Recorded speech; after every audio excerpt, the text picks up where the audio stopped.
अरे अगली बार अगर तूने बसूड़ी के बारे में कुछ गलत सोचियो ना तो देख लेना, उसकी दादी सास थारी खाट खड़ी कर देवेगी। और तू, अरे अपनी अच्छाई ने अपनी कमजोरी मत बनने देना, समझेगी ना? अब चढ़ जा, जाके सबके लिए अच्छो सो मीठो बना। आज सारी दादी साथ जम के मीठो खावेगी।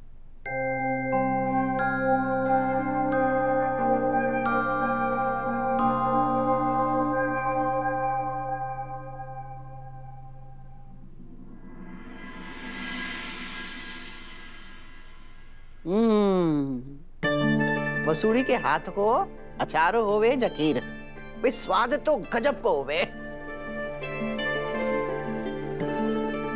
अरे रुक जा छोरी, थक जावेगी, बस कर दे। सच कहूं दादी साहब, तो जब से मैंने ये काम शुरू किया है ना, हमारे को थकान महसूस ही ना हुए। पता नहीं कहाँ से इतनी ताकत आ रही है। ये अपने पैरों पर खड़े होने की जो खुशी है ना, उसकी ऊर्जा है। ताकत आ गई है तारे में। अब इस ताकत ने कम मत होने देना, समझी? ये तो है। और तू क्या बैठ की जैसे गर्दन हिलावे? अपनी बींदड़ी को मुंह मीठा करवा।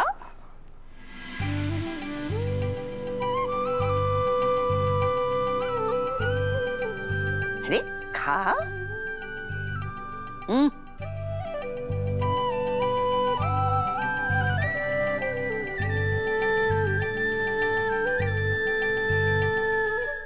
अच्छा सुन, तूने अपने व्यापार को कोई नाम सोचो कि ना? वो सतीश जी भी तो बोल रहे थे ना कोई नाम सोचने के लिए। दादी साहब, मैं सोच रही हूँ कि नाम जो भी रखूं, वो देवी हुक्म से जुड़ा होना चाहिए।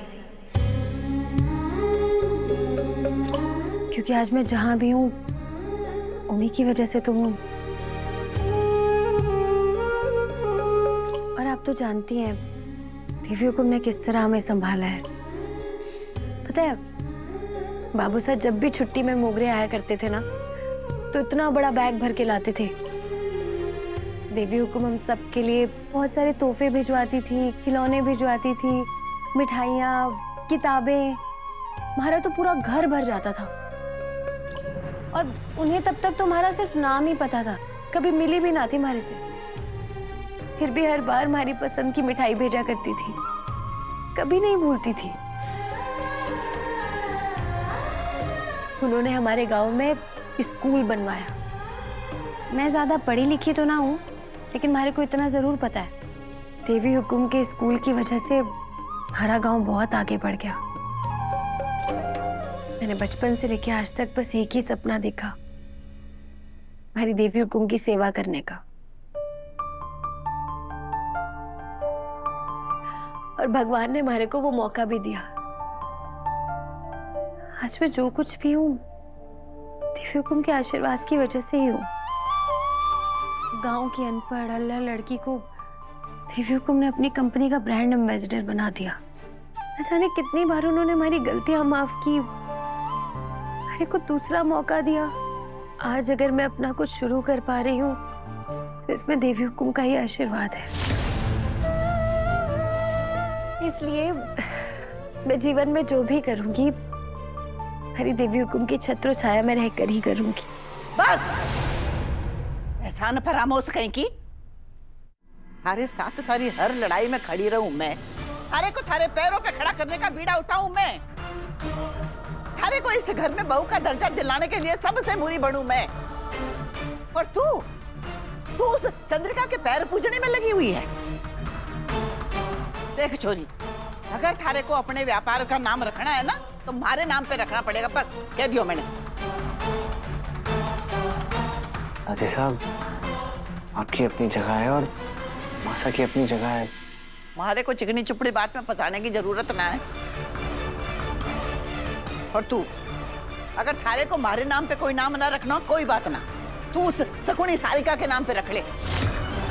पर चंद्रिका को नाम थारे व्यापार के साथ जुड़ना ना चाहिए, कह दियो मैंने।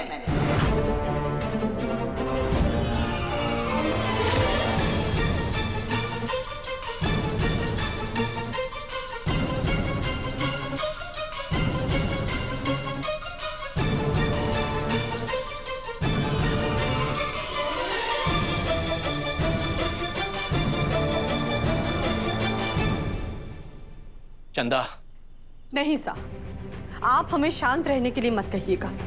आपने सुना ना माजी सा ने क्या कहा? अगर चाहे तो सारिका का नाम रख सकती है, पर हमारे नाम से कोई बिजनेस शुरू नहीं हो सकता। सारिका, वो सारिका जिसने वसुधा की मेहनत को खराब करने की कोशिश की। माजी सा को उससे कोई दिक्कत नहीं है, पर हमसे उन्हें दिक्कत है। क्या हम वसुधा के दुश्मन हैं? क्या हमें उसकी तरक्की से खुशी नहीं हुई? क्या हम नहीं समझते कि माजी सा हमारे और वसुधा के बीच एक दीवार खड़ी करने की कोशिश कर रही है? और वैसे भी ये बिजनेस वसुधा का है, तो क्या नाम रखेगी क्या नहीं, उस पे हक वसुधा का है। फैसला भी सिर्फ वसुधा का होना चाहिए। तो फिर माजी सा बीच में क्यों बोल रही है?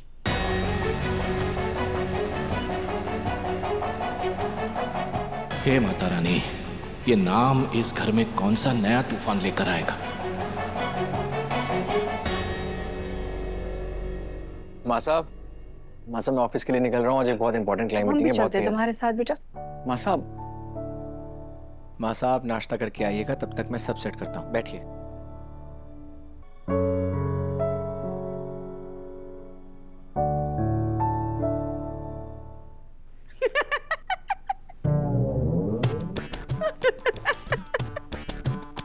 सुबह सुबह फोन में कौन सा चुटकुला पढ़ लिया जो हंसी नहीं रुक रही तुम्हारी? यो पढ़ने वाला ना देखने वाला चुटकुला है बरजी। मैं देख रही हूँ। मैं नहीं, वो मीम होता है, अक्ल की दुश्मन। हाँ हाँ, अकल की दुश्मन तो मैं ही हूँ। आप सब तो दोस्त हैं ना अकल के। तो देख लीजिए, आपके लाडले देव के बारे में लोग कैसे कैसे मेमे हाँ सारी हाँ मीम बना रहे, देख लीजिए। चौहाने की माटी आप पलित कर दी आपके अक्लमंद देव ने।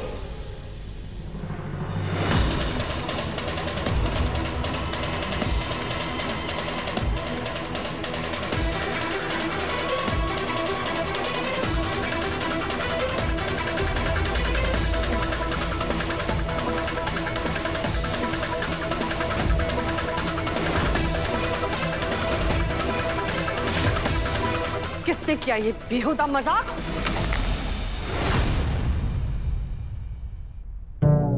अच्छा हुआ जो भाभी सा ने हमारा पुराना फोन फेंक दिया। अब नया फोन इन्हीं से लूंगी मैं। शर्म आनी चाहिए तुम्हें सारिका। देव पर चुटकुले बनाए जा रहे हैं, हमारे परिवार का मजाक उड़ाया जा रहा है और तुम्हें हंसी आ रही है। अब हमारा हंसना भी गलत हो गया भाभी सा, कमाल है। सबसे पहले मैं ही थी जो आपके पास वो पत्रिका लेके आई थी। आपने सावधान करने, तब आपने ना देव ने डांटा और ना ही उस नौकरानी ने फटकारा जिसके कारण देव सड़क पर जाकर वो अचार बेच रहा था। तब तो आपने उसे वो सोने का कड़ा देकर सर पर ही चढ़ा लिया। अगर कल आपने हमारी बात मानी होती ना तो आज यो हाल ना होता। इस बार गलती हमारी ना है, आपकी है भाभी सा। तो फिर हमारी हंसी क्यों बंद कर रहे हो आप? सारिका! चंद्रिका, नहीं, सारिका पर गुस्सा होने से प्रॉब्लम सॉल्व नहीं होगी। हमें पता करना होगा कि ये सब कर कौन रहा है। आप सही कह रहे सा। कल वो मैगजीन और आज ये बीम्स, कोई जानबूझकर ये सब कर रहा है। हमें पता लगाना होगा कि वो कौन है, और जो भी है उसे छोड़ेंगे नहीं। हाँ, ये जो कर रहा है उसे अपने किए की सजा जरूर मिलेगी। लेकिन फिलहाल हमें ऑफिस के लिए निकलना होगा चंद्रिका। आज जो क्लाइंट के साथ मीटिंग है वो बहुत ही इंपॉर्टेंट है और अर्जेंट है।